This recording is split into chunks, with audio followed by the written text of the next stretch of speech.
Hello, everyone, and welcome back to the day 4 of our free week in software quality assurance testing offered by the SkillReel Academy. Let's take a look what we have covered so far. Day 1, we looked into testing, software testing, right? We learned about the requirements, requirement documentation. We created our first test case in Azure DevOps. Day 2, we were introduced to software bugs, the very reason why software tester role exists in IT department, because there are issues in the softwares, right? So we are here to debug, we're here to find them and report them, basically, right? So day 2, we created our first bug report together.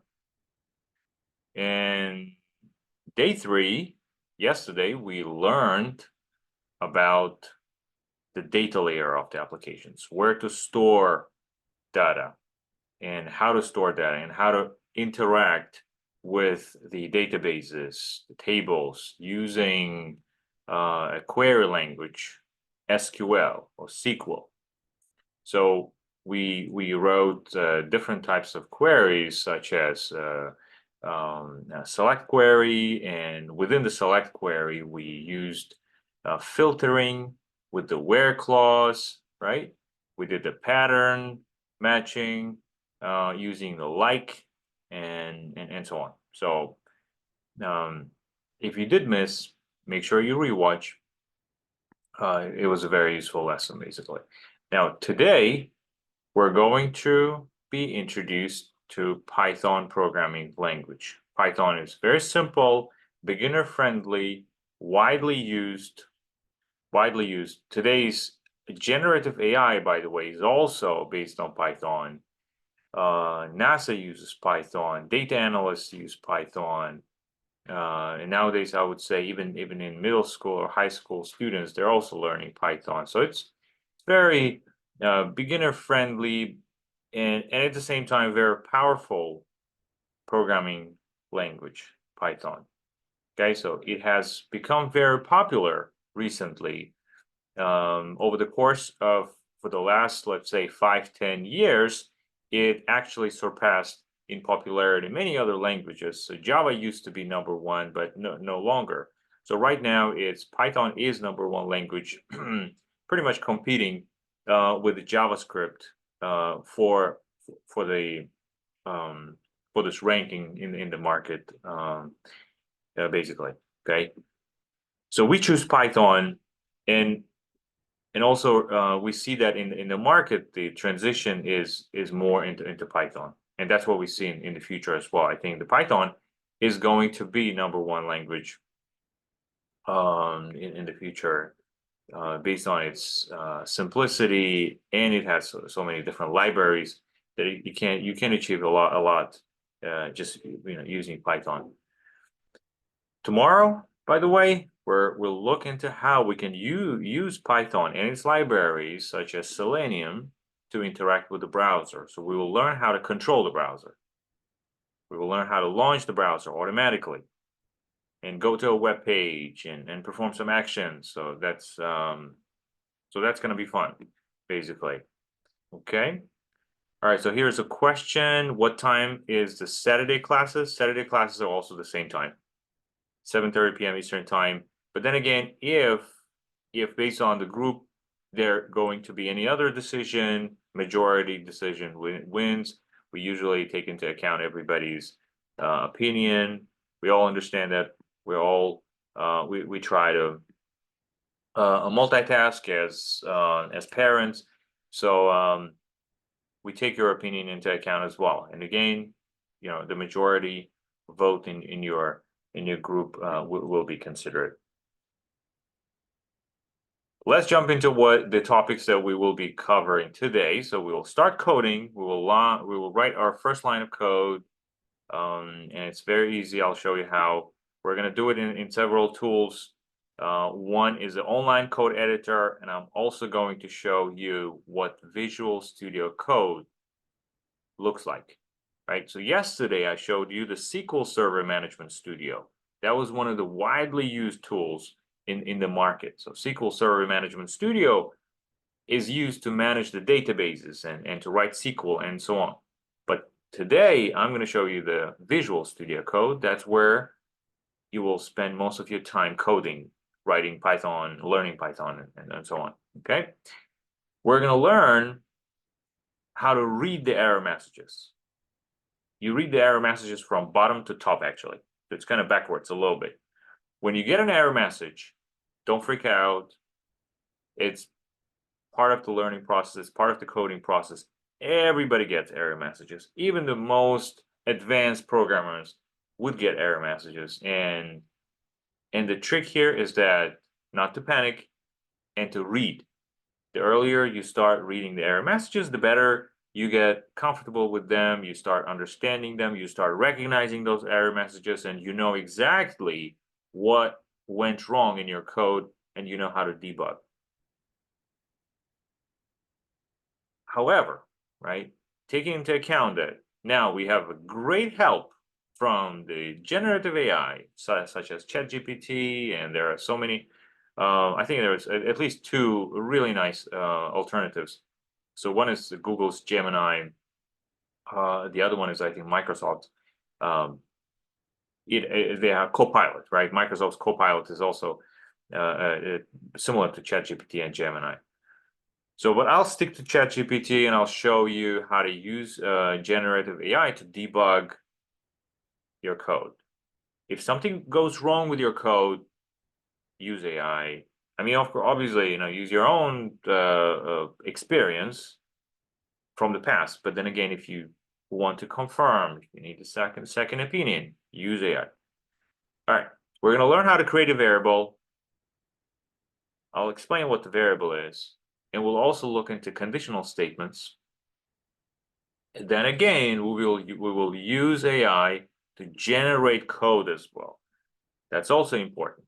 Okay, so AI can help you to debug your code, basically find solutions, find what the issue is, and also it can generate code.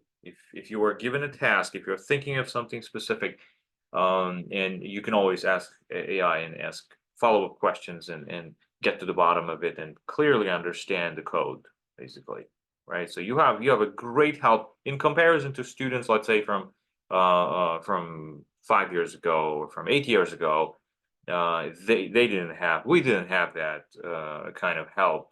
We would actually Google, and then when you Google, you have so many options, and you need to you need to check so many different articles and so on, but none of them would 100% match what you're requesting for. But nowadays, with the existence of artificial intelligence, this is just it just makes the life of IT professionals so much easier. Okay, all right. So first line of code in any programming languages that beginners learn is how to print hello world. How to print hello world to the terminal. Now, can anybody tell me what the terminal is? You guys can put it into the chat if you want. What do you think terminal is? Have you ever heard of a terminal or a console? Have you ever seen the black screen? To show you, mine may or may not be a black screen. This is basically a terminal. So this is a command prompt, Windows command prompt, and you also have it on a Mac. If you're on a Mac, you have it there. There's a terminal on a Mac as well. Okay, yeah, someone said PC screen. Yeah, you can call it that way. So either a terminal or a console. This is where you can see what your code can do. You can get some feedback about your code. And take a look at the screen. Just pay attention. Printing hello world in Python is very simple. You start with the keyword print, and the print here is a built-in function. It's a built-in function in Python programming language, right? The syntax is basically, you start with the function name print, you open parentheses, right? So you start with the function name print, and then you open parentheses, and then single quote or double quote, and hello world, and you close your single quote or double quote. So make sure whatever you open, you have to close at the end, right? Otherwise, you're gonna run into error messages. So we're gonna see that in a minute. So let me show you in two different examples. So one is we're gonna go to the online code editor, Replit. You can get to online code editor replit.com yourself, so you can do it. You don't have to do it right now. I would say just as part of the free week, just focus and pay attention to the screen. But when you're actually participating to the bootcamp classes, that's when it's more interactive. Everybody's cameras are on, of course, and you can hear each other. You're unmuted, and it's not that I'm always talking or the mentor is always talking. It's more of interaction and an actual interactive lesson, and lots of practice basically. Okay.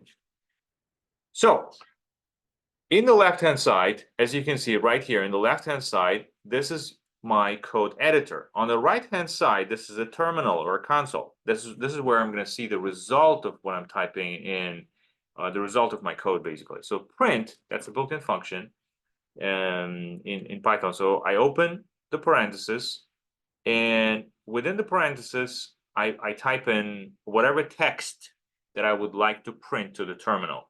So in this case, it's hello world.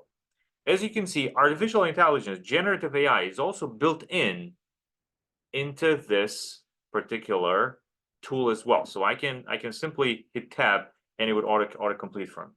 Okay, so that's all good. I'll go ahead and hit run. Just pay attention on the right hand side. As you can see, it printed hello world. Okay, makes sense. So it doesn't have to be hello world. So I could actually print any message here, right? Welcome to the world of Python. There you go. Okay, so welcome to the world of Python, and I'll go ahead and run again. And as you can see, because I have two lines of code right here, right? Two print statements, it reprinted the hello world and then the second message as well. Welcome to the world of Python. Okay, I hope this one is clear to everybody. So we're not doing anything complex, not a rocket science at the moment. We're just printing text to the terminal that you see on the right hand side. So your code editor right here, and then terminal on the right hand side. Okay, now let me switch to Visual Studio Code. Let me switch to Visual Studio Code. Okay, as you can see right here, and this is a Visual Studio Code that you are looking at. So you have, in the left-hand side, you have the Explorer section. The Explorer section is where you manage your files. You can create a folder, you can create a file. As you can see right here, I have this Python file. And on the right-hand side, the screen is split into two. So on top, that's where you type in your code. And the bottom section is your terminal or your console. Okay? So I will go ahead, and then as you can see, I have pretty much the same code, right? Like that we had from here. So I could actually copy and paste. So I'll just go ahead and copy the whole thing from here and then replace it. So you can see we have two lines of code: print hello world and print welcome to the world of Python. Now, unlike the online code editor, where you don't have to save, right? But in the Visual Studio Code, you have to save your files, just like you have to save your Word document, your Excel, Microsoft Excel document.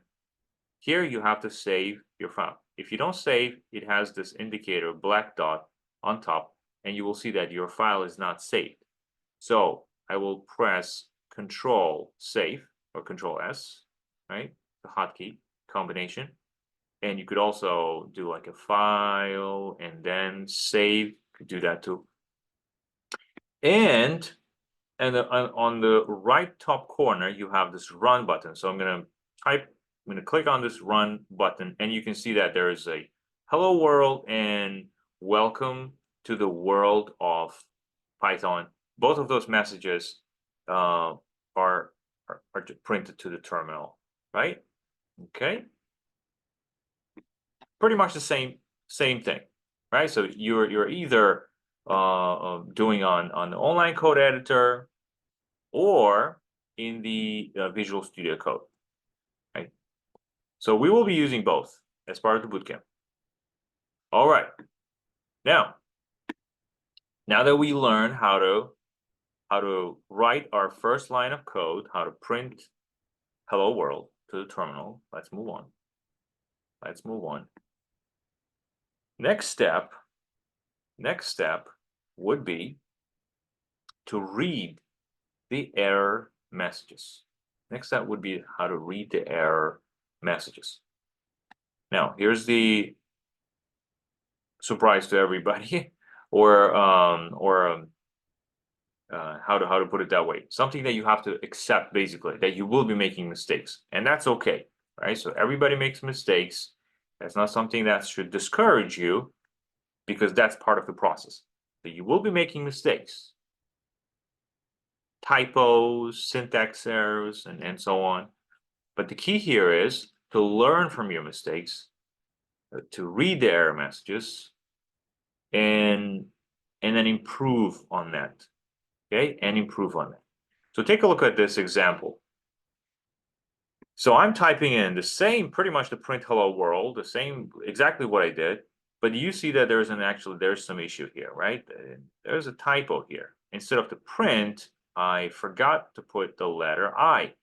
And because of that, the Python interpreter is telling me that there is a name error, right? The name print doesn't exist.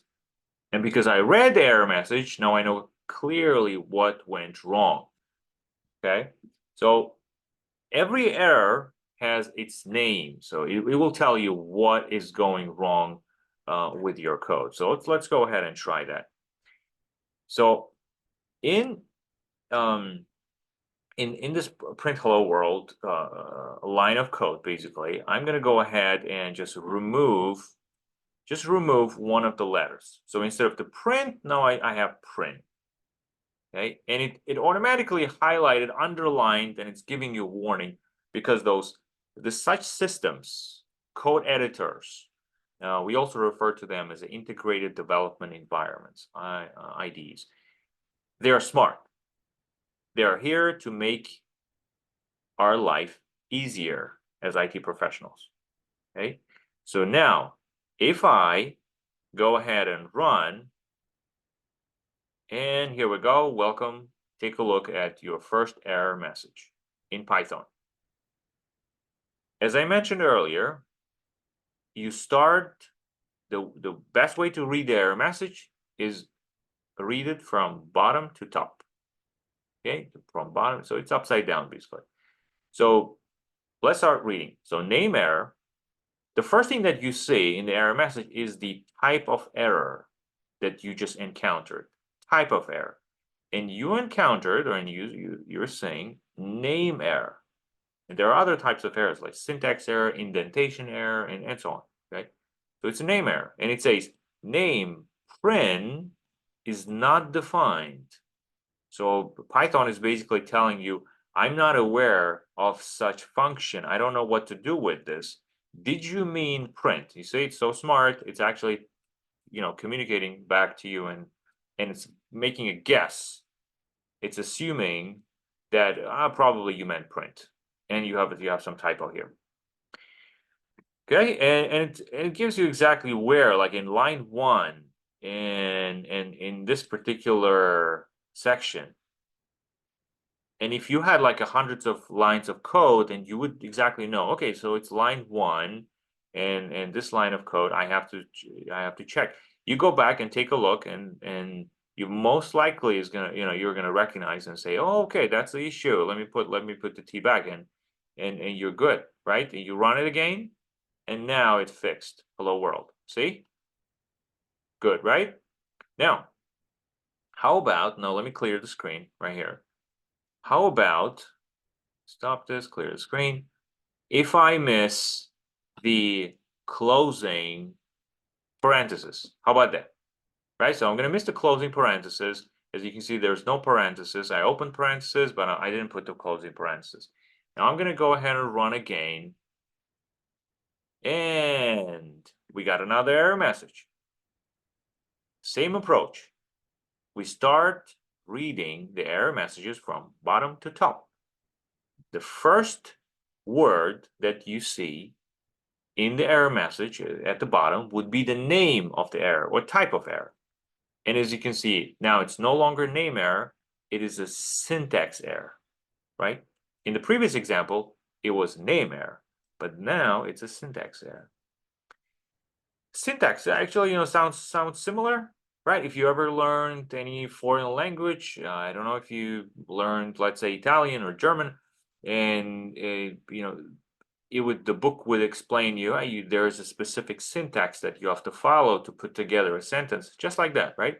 So it's a programming language, just like any foreign language. There's a syntax. There's a sequence of characters that you have to follow. There are rules that you have to follow, right? If you open parentheses, you need to make sure you close the parentheses.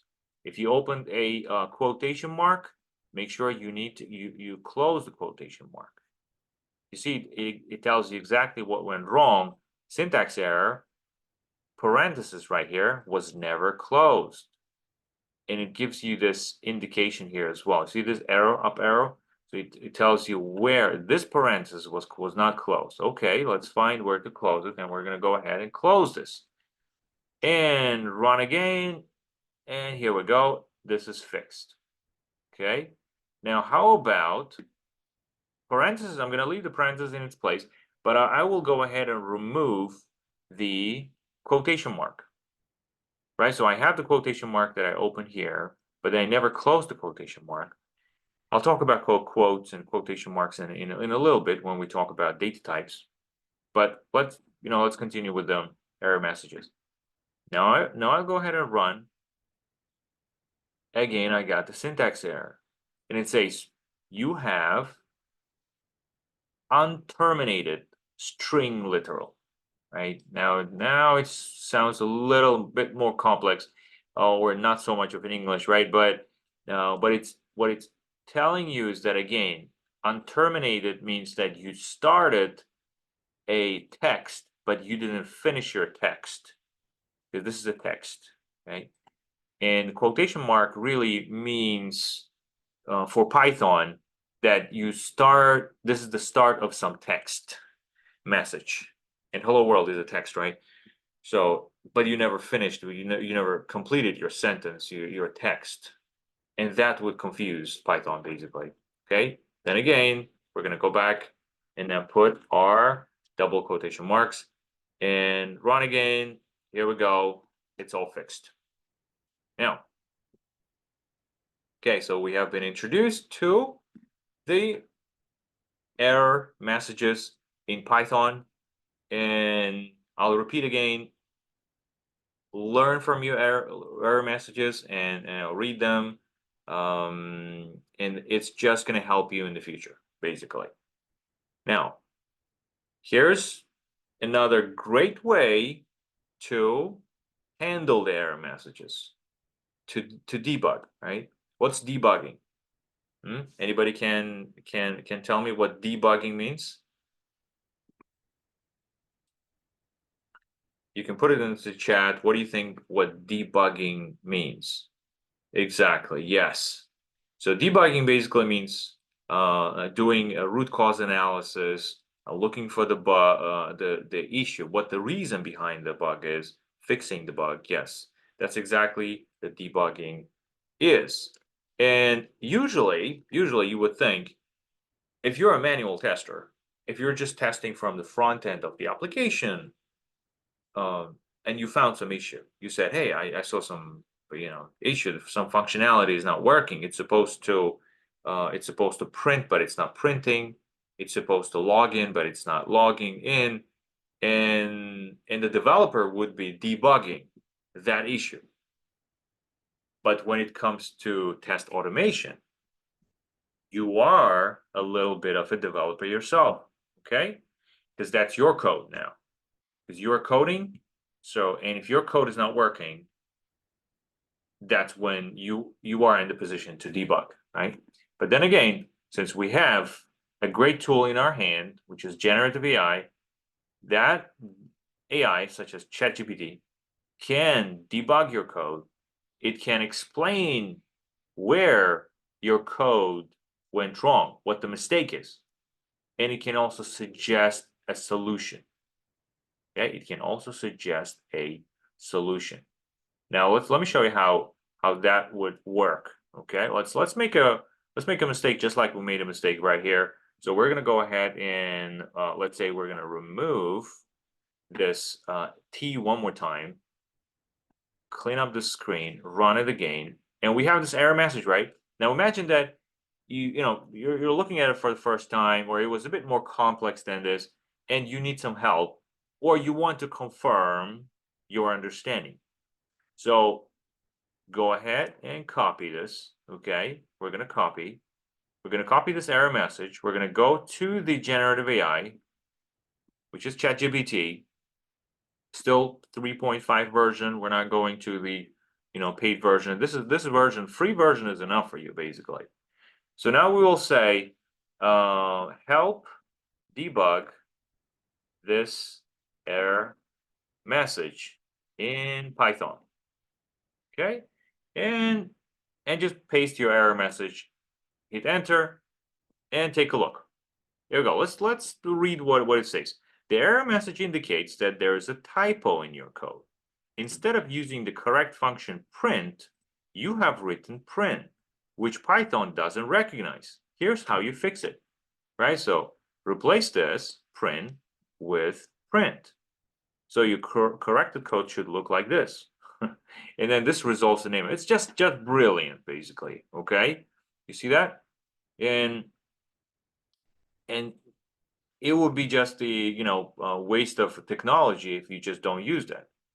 And believe me, everybody's using that, right? So and it will be used more and more frequently in many more areas, basically, since this generative AI is being integrated to many tools, into the Visual Studio Code as well. Nowadays, it's already you can take advantage of the AI while you're coding at the same time.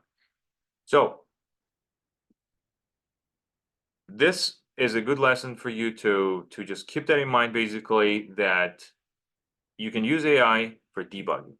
All right, let's get back. We can use AI for debugging purposes. Now, next. All right, next important topic that we're going to look into is to understand what a variable is in Python. What the variable is in Python. Okay, so variable is like a container to keep some information. So imagine you have some information such as your name or your date of birth, your social security number, your location, or any information. If you're a student, then your score, your GPA, all that information has to be labeled and then stored, right? It has to be labeled and stored. So, and the way it works in Python is that you come up with that label, and then you make it equal to the value that you are trying to store. Okay, so in this particular case, if you look at the screen, a equals 10. So we're storing the value 10 into the container of a. Okay, makes sense? So a is like a container. A is a variable. A is a variable, and now we just store 10 inside the a. Now b is a variable, we just store 20. And now we're calculating c based on a and then b. Then again, I personally, don't see anything complex here. Then again, not because I know Python. It's just, again, just try to look at it as and try to simplify it. It's just the same operation, same math operations, basically. 10 plus 20 is 30.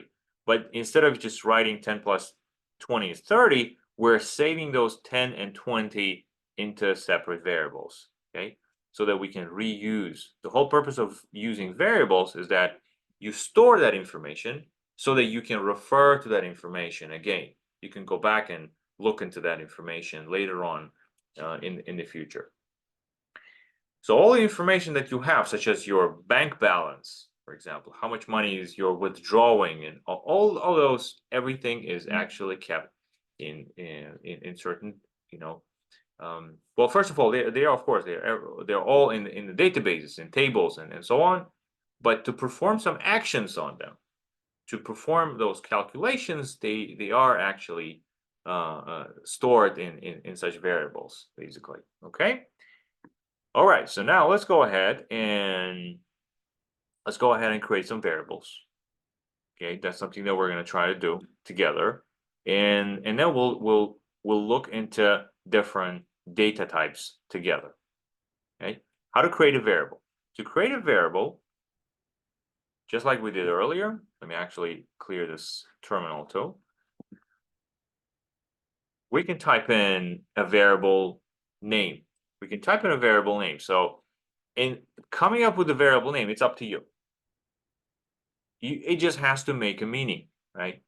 So the message, because I was thinking about putting the certain message here, for example, welcome to the Python lesson, right? So this is a message, and I just took this message and I saved it, right? This text, basically, this is the piece of information, and I took this information and I saved it into a variable called message. A variable called message. And the way to do this is that in the left-hand side, you come up with a variable name, and then you use equal sign. Basically, you make it equal to a certain information. And for Python, what Python would do is that Python will take this information and then just basically put it into this container. That's it. It's as simple as that. Okay. Now I can work with this message here, right here. See that? Now I can print this message, and there are many more functionalities you could do in Python. For example, I could count the number of letters, number of characters in message. I could do that too. Okay. Now let's go ahead and actually print the message. So you see, just like I printed at the beginning, hello world. I'm using the same print function, and it's printing this message right here to the terminal. And it's going to show you a bit more complex function here. Again, not complex, but something new, right? As you can see now, I'm printing, but now I'm printing the length of the message. Pay attention. I didn't have to write this long text twice. I didn't have to write it twice, right? But I'm using it and reusing it. Do you understand? So now if I run this again, do you see that it printed again, welcome to the Python lesson, and then it counted how many characters I have in this particular text, in this information. I have 29 characters. Okay.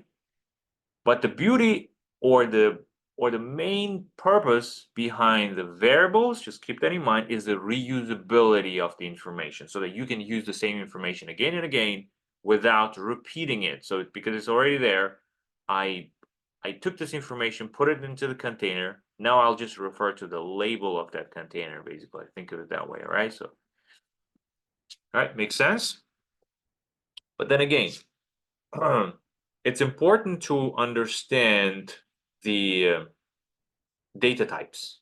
It's very important that you understand the data types in any programming language. Like in SQL yesterday, we actually worked with different data types, right? When you were looking at the salary, it was a different data type. But when you were looking at the first name of the employee, that was a different data type, right? So the first name and last name, they're like text. If we speak like a plain English, they're text. And salary would be a numeric value. Okay, so this is a different data type, basically. Same concept exists in all programming languages. In every programming language, there are different data types. And today we're going to introduce you to several of them, very basic ones. Let's take a look at the first data type, which is integer. I'm pretty sure you know from math what integer is. Integer is basically a whole number, right? Not a fraction. It doesn't have this dot decimal points. And you can see that integer is what? There are negative integers, there are positive integers, and 0 is in the middle. And basically those are integers, okay? So in Python, when you're dealing with numeric values such as integers, you don't have to use the quotes, okay? Basically, don't use the quotes. Don't start with the quotation mark, don't end with the quotation mark, because if you do, if you use a quotation mark, then you will be dealing with text. But in Python, we refer to text as a string. Right? There's a reason why we call it as a string, actually, because it's as if you took the characters and then you just attached them using a string like that. Okay, like an alphabet you see on the screen. That's why we refer to that as a string. But for you, right, to simplify it, understand this as a text. Make sense? So text in Python should be surrounded by quotes.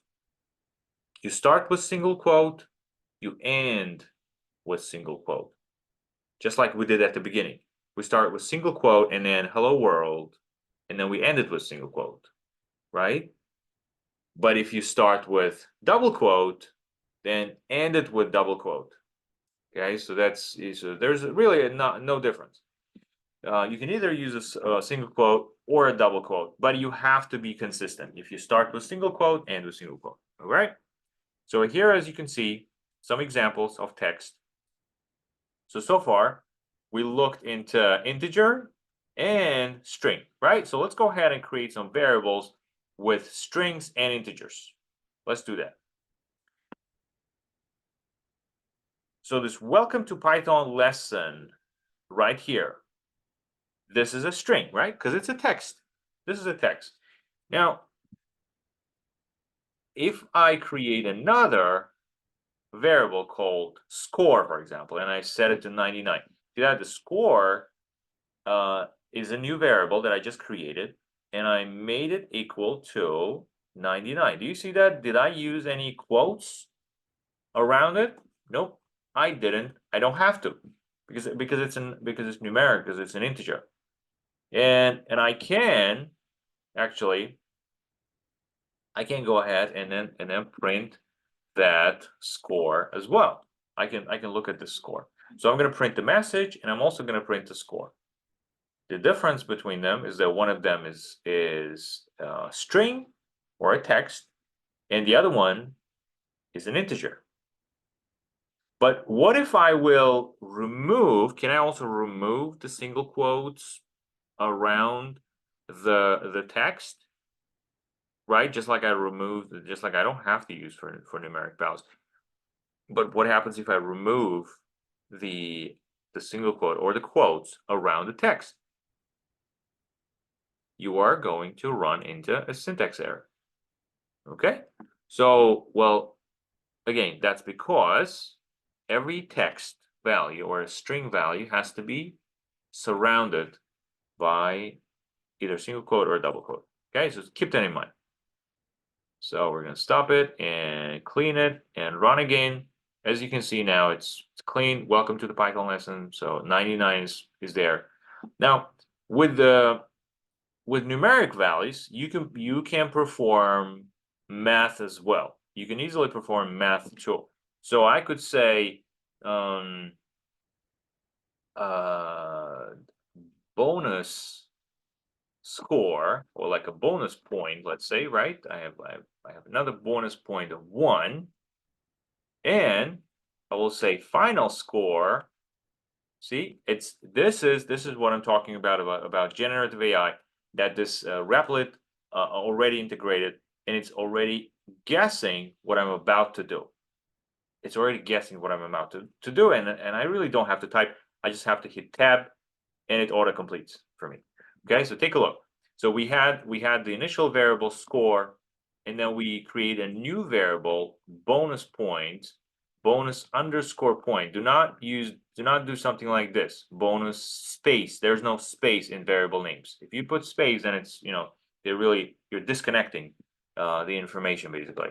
So bonus underscore point, that's the name of the variable. The student earned another additional bonus, and student's final score is now equal to the original score right here, right? This original score plus the bonus point. Okay, now let's print the final score. Let's print the final score. Okay, now let's go ahead and run. Now, as you can see, that welcome to Python lesson, and the final score is 100. So you can easily perform mathematical operations as well. All right, guys. So far so good. You have been introduced to integrated development environments, a tool, a code editor such as a Replit, and additionally to Visual Studio Code. We also learned how to debug our code using generative AI. And we also understand the data types such as string and integer, right? So the next data type is very interesting. The next data type that I'm going to introduce you to is an interesting data type that is called a list. It's a list. And as its name tells, list can store multiple values into one single container. Instead of just having just one value, like a score equals 99, or bonus point equals 1, or a message equals to welcome to the lesson, right? So that's just one value that you're storing. But how about, what if I want to store a bunch of values into one container, like students, right? I want to take the names of all the students, let's say, and then just put them into one container, into one variable. Can this be done? Well, that's why we have the data type list. Okay, as you can see here, we have Alice, Bob, and Carl. They are comma separated. This is what you see here as a comma. Just accept it as a comma. And they're all saved into one container. Okay, so we start with hard brackets. We refer to this as a hard brackets, those angle and a hard brackets, not like a soft parenthesis, but hard brackets basically. So you start with the hard brackets, and then you give the first item or first value information, and then comma, second information, comma, third information, and so on. And then you close the hard brackets. This makes the list. Okay. And at some point, you want to have access to specific items in the list as well. And therefore, every item in the list has a location. They have their specific location, like I'm in the first place, or I'm in the second place, and so on, right? So, but those locations in programming languages usually start from 0. When you say first item, their location is actually 0. Okay, so the count starts from 0 in programming language. So you're just going to have to get used to it a little bit. So, but in the location, the word location is referred to as index. So instead of saying location, we say index of this item. Where is this item? This index of this item, Alice, is 0. Or a location of Bob is 1, or index is 1, or Carl is in the second index, and so on. Okay? All right. Now, let's create a list. Let's create a list. And that's going to make a lot of sense. All right. So right underneath right here. So this is, we're going to keep this. This can stay. That's okay. and I will create a students list, right? So as you can see, again, it autocompletes for me. I have 3 students, James, Jenny, and Jack. All right. So I have 3 students. Now you from your end, take a look and pay attention to the syntax. Pay close attention to the syntax. We have the hard brackets, and it ends with hard brackets. If I forget the ending hard brackets, you're gonna run into a syntax error again. Okay. So watch. Also, you have to put it in the correct location. Then again, if you forget any a closing single quote as well, then you're going to run into syntax error again and again, right? So you start with a single quote, make sure you end single quote, and then there's a comma. So every item is separate and independent, but they're all stored in one container. All right. Okay. Now I will go ahead and print the names of all the students. Okay. Together with the message and final score and so on. And in fact, what I can do is we're going to clean up the screen, and those 2 print statements, I will comment them out, right? Commenting them out is basically, it can be done by putting a hash sign at the beginning of the line. And that means that this 2 lines will be ignored by Python. And the shortcut is control forward slash. You see that? It's like a toggle on and off.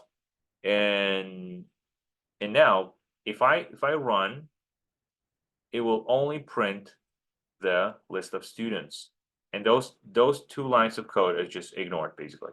Okay? Now, so this is great. So we know how to look into the content of the students container, students variable. But what if I wanted to check who is in the first location, or which is the 0 index, right? Or the second or third. So how can I do that? How can I access them? Remember I told you there's an index, right? There's a location. There's a specific location for every item in the list. And the way to get those specific items from the list is using by index. Let's say if I wanted to get James, then I would use 0 index. The syntax here is that hard brackets, you open hard brackets, and you have closing hard brackets. In between, you have to mention the index or location of the item that you're looking for. So let me go ahead and run, and you're going to see that it printed James here. You see that? James, Jenny, Jack, because we're printing all the students as well. But we're also getting access to the first item or the first student. And if I wanted to, just like that, if I wanted to get access to the second student, then it's not 0 index, but it's index number 1, right? Now let me go ahead and run again. Now instead of James, now we're getting Jenny, and so on. Index number 2, run again. Here we go. Now we got the Jack. Make sense? Looks fun. All right. Now, we gave you an example of a list with list of student names. Now, the student names are strings. Those are text, right? Now, it doesn't have to be always a text. The list can contain pretty much any data type. So it can contain numbers as well. As you can see, numbers, and they can be like 1, 2, 3, 4, all the way, right? You can put any number here, negative values, pretty much anything, right? So this would still be a list as well. All right. Lists are a bit more complex than just saving one value, but we're going to take it slow, right? So there's nothing complex if you study gradually and if you put a lot of effort. and do a lot of reasoning and analysis while you're learning. And that's what we encourage, basically. Okay.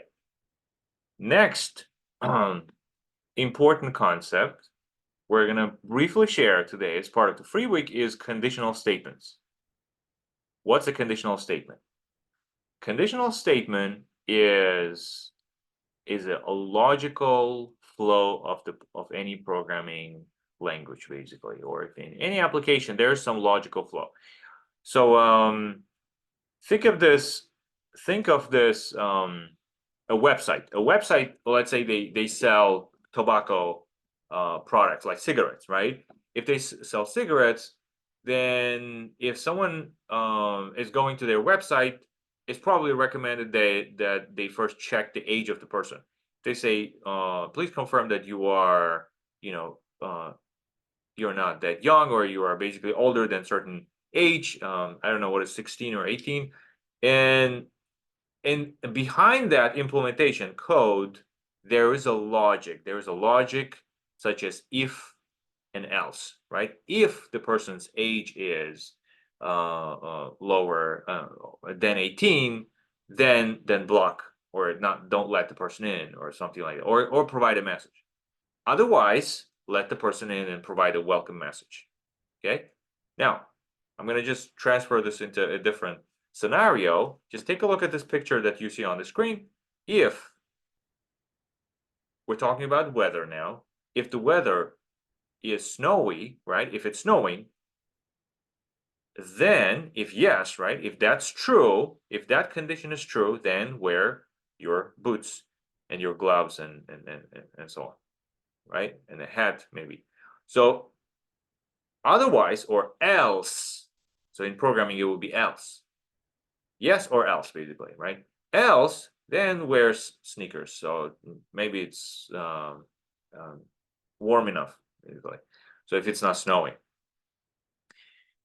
So this is what we refer to this logical flow of checking one condition and then making a decision of whether taking one path or another path in programming is referred to as a conditional statement, right?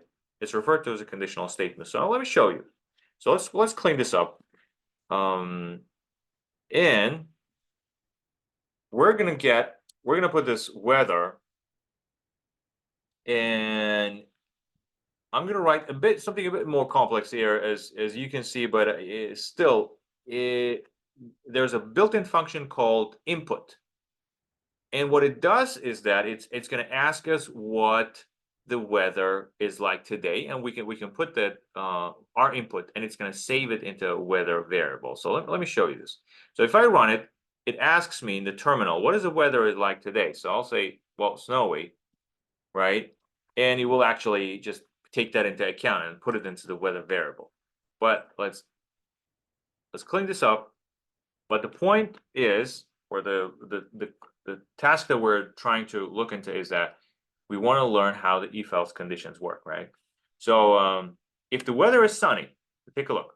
If the weather is sunny, then we're going to print, we'll say, well, most likely wear a sunscreen. Okay, that's okay. Wear a sunscreen. Elif, if the weather is rainy, then bring an umbrella, right? Well, what other options we might have with the weather? If the weather is snowy, then wear a coat, right? That should be fine. Else, we'll just say, well, stay home and enjoy. Stay home and have a nice day. All right. So now we basically created a conditional statement. This is what we refer to as a conditional statement in Python, and conditional statements exist in every programming language, because this is like the building blocks or the core structure that controls the flow of the program. And as a tester, you will be testing every block basically, most of the time. When you go through the application and then you choose options, you choose drop down values, and you click some buttons behind the scenes. The logic is going through such conditional statements. You are basically testing those conditional statements, but you're more like a black box tester if you're a manual tester, because you don't see the code, but you're just testing from the front end. But as an automation tester, you're writing these codes, and you need to understand how the conditional statements work.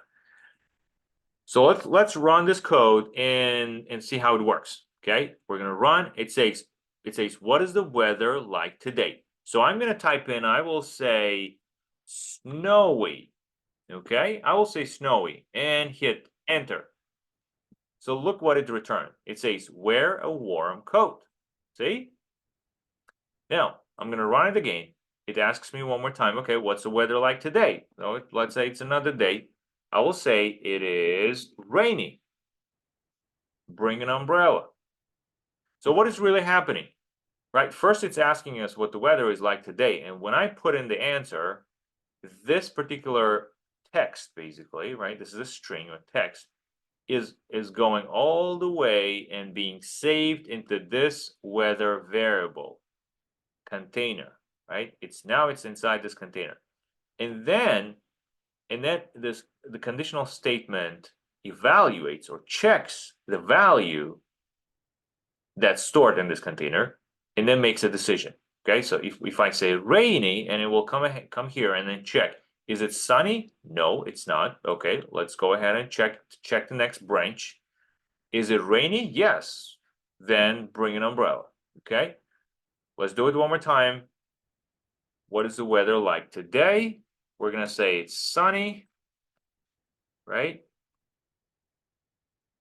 Say it's sunny and wear a sunscreen. We're gonna run it one more time. We'll say not sure.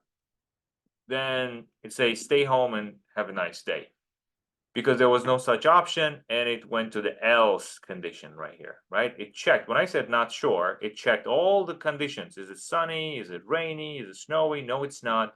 And well, then in that case, just stay home and have a nice day. So this is how the conditional statements work.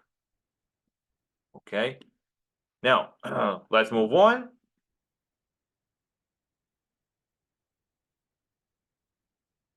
How else we can use a generative AI? So I told you that you can use generative AI, and you should use, you're encouraged to do so, to debug your code. When you run into error messages, use generative AI as a second opinion for sure. Apart from that, during your learning process and later on as well, during job hunting process, or when you successfully land a job and you're working on your project, you can use AI to generate code as well. Okay, so it will actually generate code just based on the simple English that you can put. Okay, so in this particular case, as you can see, we're asking AI how to get the second element from the list of fruits, and it's telling you, well, you have to use the index 1. And then we're following up, we're saying how to select the first element. It says, well, you need to use the index 0, right? You need to use the index 0 because the items or the indexes in programming, it starts from 0. So just amazing, basically. Okay, so, and you can keep asking follow-up questions again and again. It never gets tired, never gets bored. It's just here to help you, right? As I said, it will be a waste of technology if you don't use it. All right, now right, so with that, let me just conclude that learning a programming language like Python is like learning any foreign language, right? So you need to learn the keywords. I have just introduced you to certain keywords such as print, right? Or a len or input. Those are reserved keywords that were They were chosen by the smart people who created, who contributed to the creation of the Python programming language. So now your task is just to memorize them and use them, practice them, and it will just actually sink in. You also need to learn the syntax, just like if you were learning any other foreign language, you would actually follow a specific syntax, right? If you want to say, I am going to the train station, so in German, so you would actually know the keywords, know the vocabulary, and you would put the words in the correct order. Same thing. Practice Python. Don't be afraid to make mistakes. And as I said, making mistakes is part of the learning process. You'll learn from your mistakes, and the error messages are just gonna make you better, make you more professional, basically. Okay. So far, as part of this bootcamp, you've been introduced to several tools, and starting from top left, Python, we gave you a brief introduction. SQL, we gave you fundamentals of SQL. But today I showed you Visual Studio Code. That's a third icon right here, as you can see. And from the bottom, you've all also been introduced to Azure DevOps briefly, right? That's where we create our test case. That's where we create our bug report. And yesterday, we also looked into this SQL Server Management Studio tool as well. That's where you manage, you write your queries and you run your queries and so on. Tomorrow, we're going to look into Python Visual Studio Code together with Selenium. Okay, so Python Visual Studio Code together with Selenium right here, the green tool. It's actually a library of Python, so that's going to help us to control the browser. And tomorrow, we're looking into test automation. Don't miss